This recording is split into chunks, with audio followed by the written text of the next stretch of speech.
नमस्कार, मैं उत्तम सिंह और आप जुड़े हैं मेरे YouTube चैनल बाड़मेर संदेश से। तो आज जिला कलेक्टर महोदय को अपना ज्ञापन सौंपने के लिए भगवान सिंह लाबरू, आम आदमी पार्टी से भगवान सिंह लाबरू यहाँ ज्ञापन सौंपने के लिए आए थे। तो आपसे जानते हैं कि आप आज किस संबंध में और किस विषय पर यहाँ जिला कलेक्टर महोदय को ज्ञापन सौंपने आए थे।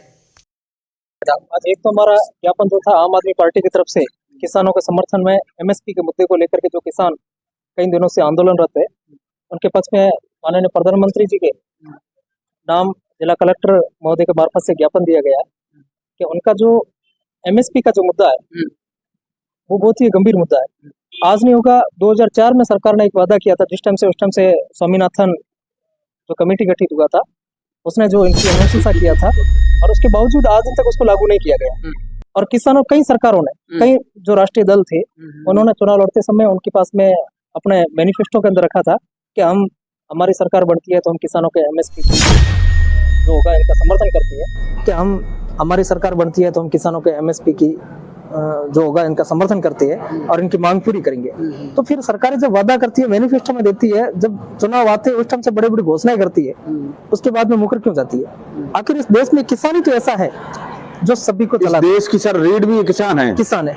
और इस किसान के लिए जब नारा पहले दिया जाता था जय जवान जय किसान, तो यहाँ जवान और किसान दोनों को लड़ाने का काम किया गया सरकार में।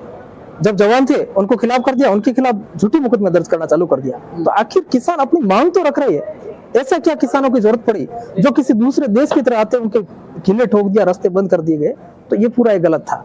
तो ये इस मुद्दे को लेकर के आम आदमी पार्टी के पदाधिकारी कार्यकर्ताओं के द्वारा आज एक ज्ञापन दिया गया था। और दूसरा, जन सुनवाई के अंदर मेरे गांव की एक स्कूल था, राजकीय उच्च माध्यमिक विद्यालय सिंहाणी, जिसके हमने एक प्रार्थना पत्र पेश किया है जिसमें कहा कि 2022 में स्कूल कर्मोन्नत हो गया और उस गांव के अंदर कभी का एक बच्ची नहीं पढ़ती थी। उस गांव के शिक्षकों ने, ग्रामीणों ने पूरा लोगों को मोटिवेट किया और समझाया। उसके बाद में आज बच्चियां हैं जो पहली से लेकर के और 12वीं तक की क्लास में 78 बच्चियां पढ़ रही है। आज उस स्कूल के अंदर मात्र 5 टीचर है, जिसमें एक BLO है, एक उनको चुनाव के टाइम में सुपरवाइजर बना दिया, 2 लोग एक ऑफिस के कामकाज में लग गया, 3 लोग है और पीछे 2 लोग बचे हुए, वो पूरी 12 क्लास को कैसे मैनेज करेगी? और 2022 में जब स्कूल कर्मोन्नत हुआ उसमें सिर्फ 5 पोस्ट ही स्वीकृत किया है। और जो 2023 में 30 जून 2023 को जो सरकार ने स्वीकृत किए कर्मोन्नत स्कूलें की है, उसके अंदर 13 का स्टाफ स्वीकृत कर दिया है।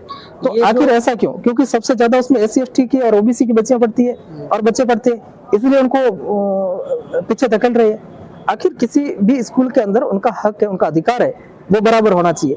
और उसमें आज हमने मांग करी है कि एक तो वहाँ भवन स्वीकृत करवाया जाए। मात्र 7 कक्षों के अंदर 12वीं क्लास तक चलाना बहुत मुश्किल हो रहा है। और दूसरा, वहाँ पे टीचर नहीं है। जब 2 टीचर के भरोसे और सीनियर सेकेंडरी स्कूल को चलाना, ये बच्चों की मूलभूत सुविधा आती है। भारत का कॉन्स्टिट्यूशन कहता है कि मूलभूत सुविधा बिजली, पानी, शिक्षा, स्वास्थ्य, सड़क, उनके लिए आप वंचित नहीं रख सकते हो। और ये जो वंचित रखने का, जब सरकार के पास बजट ही नहीं था तो कर्मोन्नत क्यों किया? ये तो अभी 2023 में नहीं, वहाँ 23 में हुआ है। ये सारी की सारी बाड़मेर जिले में लगभग सारी स्कूलों को, सभी स्कूलों का हाल यही है। और हाल यही है, अभी वहाँ टीचर नहीं है। अभी हम जस्ट 10 तारीख के बाद में अभी हम पूरी प्लानिंग के साथ में लगे हुए हैं। मैं मेरी टीम को लेकर के पहले हम बाड़मेर विधानसभा के पूरे स्कूलों का खाका तैयार कर रहे हैं। हमने काफी स्कूलों का डेटा जुटाया है और उसके बाद में हम उस स्कूल में जाकर और गांव में जाकर हम सर्वे करवाएंगे। उस सर्वे के अंदर हम पूरा खाका तैयार करेंगे। एक हम शिक्षा आंदोलन के रूप में हमारा पहला एक अभियान चालू करेंगे जो लगातार 5-6 महीने तक लगातार ये अभियान चलेगा। प्रत्येक स्कूल के अंदर जाएंगे, उसमें टीचर कितने, भवन कितने, बच्चे कितने, बिजली की व्यवस्था है या नहीं है, पानी की व्यवस्था है, बाथरूम है, कॉमन है या बच्चियों और बच्चों के लिए अलग से व्यवस्था है, ये पूरा हम खाका तैयार करके और उसके बाद में हम सरकार के पास में अगर मानेंगे तो ठीक है। लेकिन एक जनता का जब आंदोलन, जनता खुद सड़कों पे अगर उतर के इसकी मांग करेगी तो सरकार को लोहे के चने चबाने के लिए मुश्किल करवा। मैं एक चीज पूछना चाहता हूँ कि मैंने ऐसी स्कूलें भी देखी है जहाँ पर बच्चों की संख्या, जो विद्यार्थियों की संख्या है, वो 100 के अंदर है या 100-150 के लगभग है, और उस स्कूल को भी कर्मोन्नत किया गया। तो ये क्या कारण रहे? देखो, यहाँ आपको एक पता होगा कि बाड़मेर के पूरे विधायक मेवाराम जैन ने जब CM बाड़मेर आए थे तो उस टाइम से मंच पे कहा था कि साहब हमारे सभी बाड़मेर के स्कूलों को कर्मोन्नत करवा दो, एक भी टीचर लगाने की, एक भी भवन बनाने की आवश्यकता नहीं है। तो उन नेताओं से पूछना चाहिए, नेता को पूछने की तो कहीं अभी जगह नहीं बची है।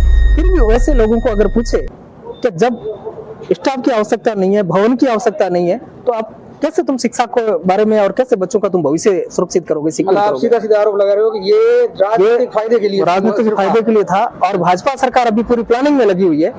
सुनने में आ रहा है कि वो पूरी तैयारी कर रही है कि स्कूलों के अंदर मर्ज करेगी, जिसमें बच्चे कम है तो उसमें मर्ज करेगी। मर्ज करने के बाद में जब तक स्कूल पास में होगी नहीं तो बच्चे पढ़ेंगे कैसे? और जितने भी ये प्राइवेट स्कूल है, जो ये निजी जो दुकानें चल रही है, ये दुकानें पूरी अवैध रूप से चल रही है, एक भी ठीक नहीं है। हम उसका भी सर्वे करवाने में लगे हुए, हमारी टीम में गोपनीय रूप से पूरा इसका सर्वे कर रही है, इसमें देख रही है।